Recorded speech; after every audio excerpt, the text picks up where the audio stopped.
అన్న వస్త్రం కోసం పోతే ఉన్న వస్త్రం పోతుంది అని చెప్పిండు కేసీఆర్ గారు. వీళ్ళు దబ్బన దౌర్భాగ్యులు మళ్ళీ గెలిస్తే రైతు బంధుకు రామ్ రామ్ అవుతుంది అని చెప్పిండు. చెప్తే ఏమన్నాడు ఆ రోజు రేవంత్ రెడ్డి? ఒకసారి ఆయన మాటలనే మీరు చూడండి. ఏమన్నాడు? మేమేమన్నా అవలగాళ్ళమా దివానగాళ్ళమా అని మాట్లాడిండు. ఒకసారి అది పెట్టండి. ఇప్పుడు తీసుకుంటే 10,000 వస్తుంది రైతు బంధు. కాంగ్రెస్ అధికారంలోకి వస్తే 15,000 వస్తుంది. ఎకరానికి 15,000 రూపాయల సంవత్సరానికి ఇచ్చేటట్టు గ్యారంటీ కూడా మనం ప్రకటించాం. రైతు భరోసా, ఇందులో రైతులకు కౌలు రైతులకు సంవత్సరానికి ఎకరాకు 15,000 రూపాయలు ఇచ్చే విధంగా, అదేవిధంగా నిరుపేదలైన కూలీలకు సంవత్సరానికి 12,000 రూపాయలు ఇచ్చే విధంగా రైతు భరోసా కార్యక్రమాన్ని రెండవ గ్యారంటీ కింద ప్రకటించడం జరిగింది. సో యజమానికి రావాల్సింది యజమానికి ఆయన ఖాతాలో పడుతుంది, కౌలు రైతుకు రావాల్సింది కౌలు రైతుకు వస్తుంది. భూమి లేని వాళ్ళు ఉపాధి హామీ కూలికి పోయేట వాళ్ళకు కూడా ఇందులో మేము మద్దతు పెట్టినాము. అంటే ఇప్పుడు అందరికి ఇస్తారు అంటే ఆల్మోస్ట్. అందుకే అదే డబుల్ అవుతాయి. ఓవర్లాప్ కాదు. ఇందులో వస్తే ఇందులో రాదు, ఇందులో వస్తే ఇందులో రాదు. పంటలకే ఇస్తున్నావు కదా, మూడో పంటకి ఎందుకు ఇస్తలేవు? పంటకు 5,000 ఎకరానికి ఇచ్చినావు కదా, 2 పంటలకే ఇచ్చినావు కదా రైతు బంధు. మరి 3 పంటలు పండిస్తే 3 సార్లు ఎందుకు ఇస్తలేవు రైతు బంధు? కేసీఆర్ అంటున్నాడు కాంగ్రెస్ వస్తే రైతు బంధు బంద్ అవుతుందని. ఎందుకు బంద్ అవుతుందే? మేమేమన్నా దివానగాలమా? మాకేమన్నా ధమాక్ లేదా? అడుగుదాం ఒకసారి మరి. అప్పుడు ఏమన్నాడు? రైతు బంధు నాపిన దివానాగాడు ఎవడు? రైతు బంధు నాపిన దివానాగాడు ఎవడు? మరి ఇప్పుడు అన్నాడు కదా ఆయననే దివానగాళ్ళమా మేము బంద్ చేస్తామా అన్నాడు. నేను అడుగుతున్నా ఇయ్యాల, అరే హౌలా, అరే దివానా, ఎందుకు బంధు పెట్టినవరా రైతు బంధు? నీ అయ్య సొమ్మ, నీ అబ్బ సొత్తా?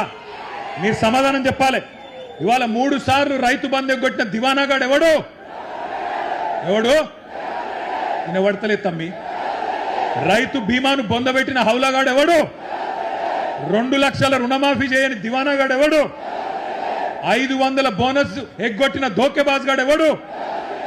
పంటలు కొనుగోలు చేయని బట్టెబాజ్గాడు ఎవడు? పక్కన కేసులు పెడతాడా?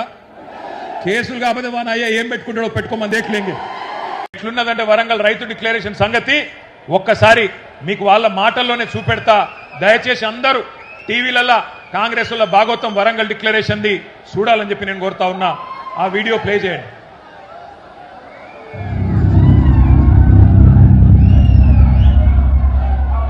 जैसे ही कांग्रेस पार्टी की यहां सरकार बनेगी वैसे 2 लाख रुपए का कर्जा माफ होगा और आपको सही एमएसपी मिलनी शुरू हो जाएगी। 15,000 रुपए प्रति एकड़ डायरेक्ट बेनिफिट हम किसानों को देने जा रहे हैं। यह सिर्फ एक डिक्लेरेशन नहीं है, ये किसानों के लिए कांग्रेस पार्टी की गारंटी है। ये खोखले शब्द नहीं है।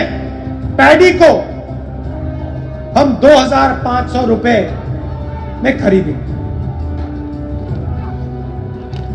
పండించిన వరి పంటకి కనీస మద్దతు ధర అదనంగా బోనస్ ప్రకటించి 2,500 రూపాయల వరకు క్వింటల్ కి వరి ధాన్య కొనుగోలు చేస్తాం.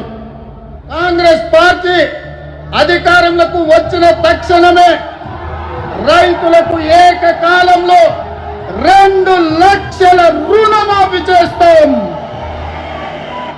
రెండవ డిక్లరేషన్ ఇందిరమ్మ రైతు భరోసా పథకం తెచ్చి భూమి కలిగిన రైతులకు, కౌలు రైతులకు ప్రతి ఎకరాకు ఏడాదికి 15,000 రూపాయల పెట్టుబడి సాయం అందిస్తాం.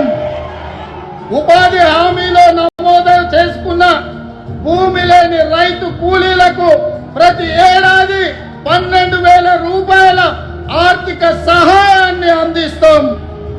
రైతులు పండించిన పంటలకు ఉదాహరణ వరి, పత్తి, మిర్చి, చెరుకు, పసుపు ఇలా అన్ని పంటలకు మెరుగైన గిట్టుబాటు ధర ఇచ్చి చివరి గింజ వరకు కాంగ్రెస్ పార్టీ కొనుగోలు చేస్తుంది. విన్నరా? విన్నరా? వినవడ్డదా? సరిగ్గా 4 ఏళ్ల కిందట మీరు జర లొల్లిపెట్టకూడతాం. తమ్ముడు ప్లీజ్ ప్లీజ్ ప్లీజ్ ప్లీజ్ మీరు అట్లా గొడవ చేయకుండా అందరినీ డిస్టర్బ్ చేస్తారు. మీరు దయచేసి ప్లీజ్ కూర్చోండి, దయచేసి కూర్చోండి ప్లీజ్. మీరు చేయబట్టి సభ డిస్టర్బ్ అవుతుంది ప్లీజ్. సరిగ్గా 4 ఏళ్ల కిందట కాంగ్రెస్ పార్టీ నాయకులు రాహుల్ గాంధీ, ఇయాలటి ముఖ్యమంత్రి రేవంత్ రెడ్డి, ఇయాలటి మంత్రులు అందరూ చెప్పిన మాటలు మీరు విన్నారు. అవి వింటుంటే నాకు ఎట్లా అనిపిస్తుందంటే 1000 ఎలుకలు తిన్న పిల్లి కాశీకి పోయినట్టు, 100 గొడ్లను తిన్న రాబందు గోపూజ చేసినట్టు వరంగల్ రైతు డిక్లరేషన్ అని చెప్పి ఒక పత్రాన్ని విడుదల చేసినారు. 60 ఏళ్లు రాచి రంపాన పెట్టి రైతాంగాన్ని, రైతుల రక్తం దాగిన పార్టీ కాంగ్రెస్ పార్టీ రైతులకు కిరీటం పెడతామని చెప్పి కల్లబొల్లి కబుర్లు చెప్పి 34 హామీలు ఇచ్చినారు. 1 కాదు 2 కాదు, రైతు డిక్లరేషన్లో 34 హామీలు ఇచ్చినారు. డిక్లరేషన్లు పట్టుకున్నారు, గ్యారంటీ కార్డులు పట్టుకున్నారు, బాండ్ పేపర్లు రాసినారు, గడప గడపకు పోయినారు. మరి తీయటి పుల్లటి మాటలు చెప్పి ఓట్లయితే